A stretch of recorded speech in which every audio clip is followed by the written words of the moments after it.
Just a few notes on Jennie Shipman, who was mentioned several times in the diaries, the diary of Allie McCullough.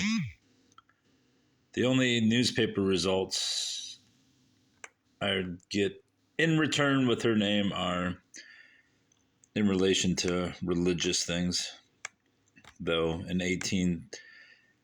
this is the late 1800s at this point. The only mentions are of the Young Women's Christian Association notes, where she was still Miss Jennie Shipman, and she will have charge of the classes of the association rooms.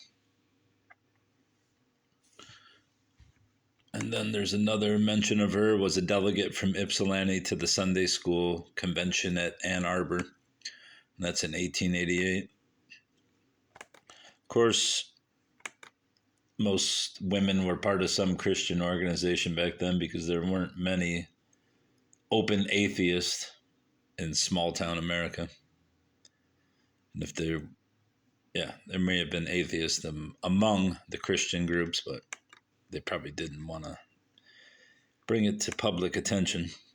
The problem with Jennie is that I've found no real matches for her as far as Jennie Shipman's in Michigan.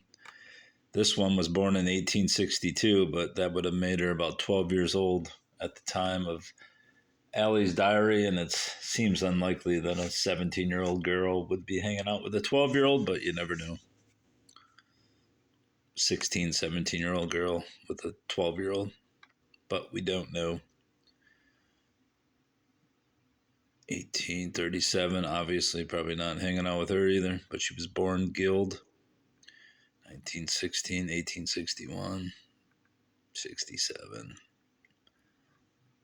Yeah, there's no real match for her, so I'm not sure what's going on with Jennie. My guess is there are some Shipmans in Ypsilanti in that time frame, but maybe her name was not Jennie properly. May have just been a nickname.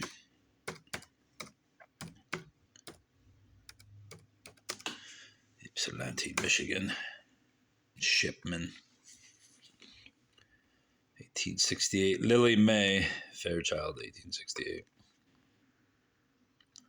Even a Luella, who was born in 60, would have been 14, and I mean, that's not that far out, but considering she was hanging around with Carrie Newton and Durbin, who were 20 and 21, seems unlikely she was hanging around with 20-year-old or girls that were 4 or 5 years her junior. But we shan't know. Again, Shipmans that were in Ypsilanti during that time frame are not presenting themselves to me. Of course, I looked at FamilySearch.org, and that was giving up a error code, so they're obviously down for maintenance. But at this point, only 2 articles concerning a Miss Shipman,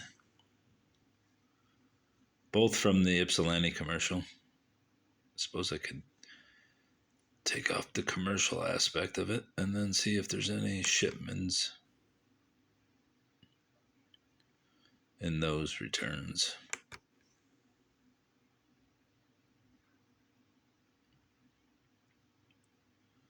Very slow. Nope. Still 2 returns. If I do a minus Ypsilanti, it may give more returns, but my guess is they'll all be from the 1900s. Jennie Shipman, 1977, 88, 1907. This may be a clue. Miss Jennie Shipman of Litchfield came to Fenton this week to spend some time with her cousin, Katie Smith. That's a possibility. since she's still a miss.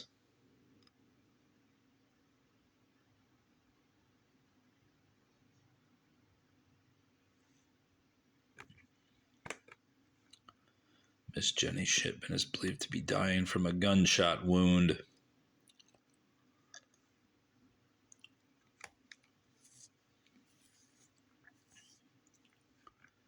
This would be a tragic ending.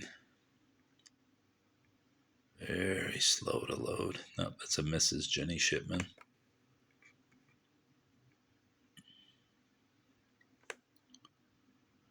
Miss Jennie Shipman has gone to Toledo to visit an aunt.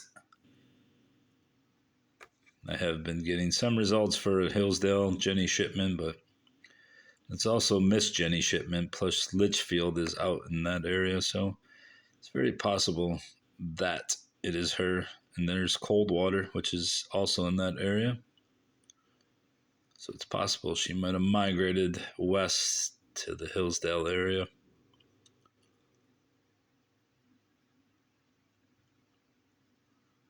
So that's always a possibility.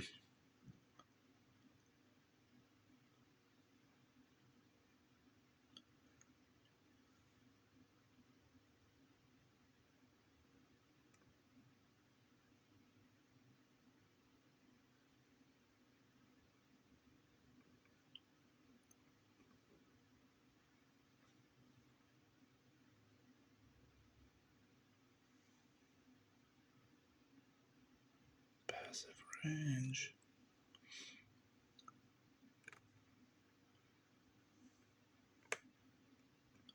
Anyway, I haven't gotten very far on her, and I'm not sure that she was a big point of contention in a young 17-year-old dying girl's life, but obviously she was a frequent companion of her